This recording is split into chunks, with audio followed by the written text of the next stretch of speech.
Van Halen's Jump probably has the most recognizable synthesizer intro of any song ever. And in this video, I will explain how you can create this classic sound in the basic, free version of Vital. Jump was released in 1983 as the lead single for the album 1984, and still is Van Halen's most successful single. Eddie Van Halen used the Oberheim OB-XA analog synthesizer, but luckily today we can recreate a similar sound in a plugin. Decades ago, actually it was 1995 I think, me and my brother went to see Van Halen perform as a support act for Bon Jovi. And I vividly remember the earth literally shaking when they played Jump. I still get goosebumps thinking about those awesome moments. I prepared an Ableton Live session with a MIDI track for Vital and an audio track for my microphone. In Vital, I will start with an initialized preset, so you can follow along if you wish. I also added the chords from the original song, but arranged them slightly different as I don't want to disrespect Eddie's legacy. So here in Vital, in an initialized preset, the program will always start with a saw wave in oscillator 1, and that's exactly what we need. But for this particular jump sound, we need a second oscillator, also a saw wave, but it has to be detuned slightly compared to the first one. And this is the essential part of the sound. Without detuning, it sounds like this. And by raising the pitch a slight bit, you can hear. If you go too far, that's not the right sound. If it's too little, it's also not. I found that, and I will right click to set it, around 15 is a nice value to use, and it sounds like this. For both oscillators, I will set the unison to 4 voices to make the sound wider. But we'll keep the detuning low for about 5% perhaps, because if it stays at the default 20%, we will get sort of a chorus effect, and that's not what we want here. And it sounds like this. Because this sound was created on an analog synthesizer from decades ago, I think it's fair that we introduce a little bit of oscillator drift, pitch drift. And I will use LFO1 for that. So I'm gonna bind this LFO to the pitch of both oscillators.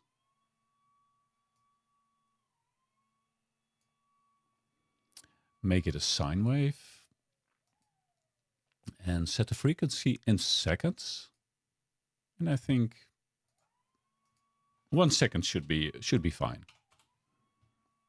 On oscillator 1, I will set the pitch drift to, let's say, a 0.12, a little value. It's not even visible here. And on oscillator 2, let's set it to like 0.10. And I think we have to make these two LFO influences on the pitch bipolar. So it will go a bit up and a bit down. I don't even know if you will hear it, but it's definitely there. To give the sound of the saw waves a bit more warmth, so to say, we're going to engage a filter. I'll choose the 24 dB filter, which was also used on the Oberheim. And we have to enable it on both oscillator 1 and oscillator 2. And I will set it to around, let's say, 64 semitones, pretty high. And importantly, the resonance should be set to 0. There is no resonance in this particular patch. Let's hear the chords in a different arrangement to see what we have so far.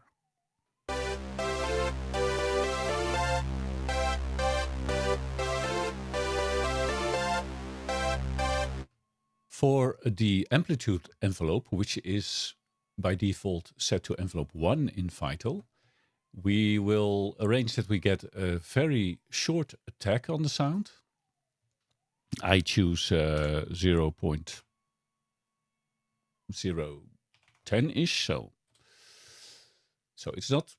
it will not start immediately when you press a key, but it has a very fast attack. We'll set the decay to, let's say, a second. Oh, it's already on there. The sustain at 100%, or 1, a value of 1 in this case, because as long as we hold a key, we want the sound to sustain at its full strength. And I'll set the release to, let's say, 250 milliseconds, which is 0.25. So it fades out naturally, but pretty fast. I suspect that the original sound didn't have an envelope on the filter, but I will add one. And I will do that to give the start of every note played a tiny bit of extra bite. I'll use the envelope 2 for it, and we will bind it to the filter cutoff frequency. And if I press it now, you can see that the filter will open up, and it will stay open until I release the key. That's not what I actually want. So I'll set a very short attack time of 0.01 again. The decay time can be short as well, 0.01, or maybe a bit longer, like 0.1. The sustain must close down because we don't want to open up the filter all the time. So I set the sustain to 0 and the release to 0 as well. So if I now press a note, you will see a short opening of the filter. But if I hold the note for longer, the filter will be closed down again already. It's just a slight opening up for a bit of bite at the start of every note press. Let's hear how it sounds so far.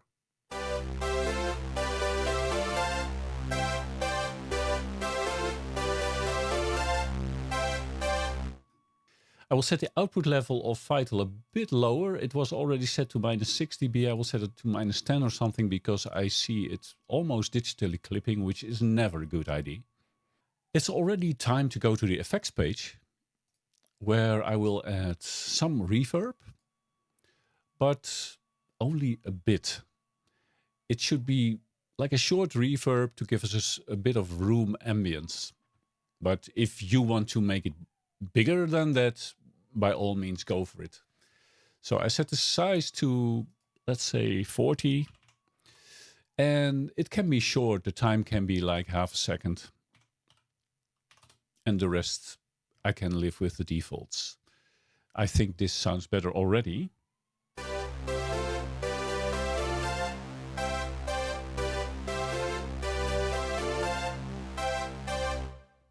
If we go back to the voice page, make sure that you set the number of voices to at least 8, so it allows you to play full rich chords.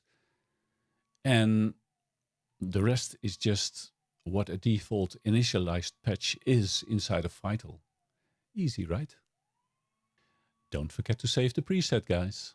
Always save it. And Van Halen's Jump, made by Rayder Rich, but just basically copied from Eddie Van Halen. May his soul rest in peace. We'll call this a lead sound, and we press save. Don't forget to save. And there you have it. We recreated the classic Van Halen Jump synthesizer sound right here in Vital. Perhaps it's not as epic as the Oberheim original, but we saved about €10,000 by doing it in software. Whether you're ready to rock a stadium or just jam in your studio, this sound will take you back to the 80s with every chord. Go ahead, crank it up and give it your best jump. Thanks for watching, keep creating, and I'll see you in the next one. Bye bye.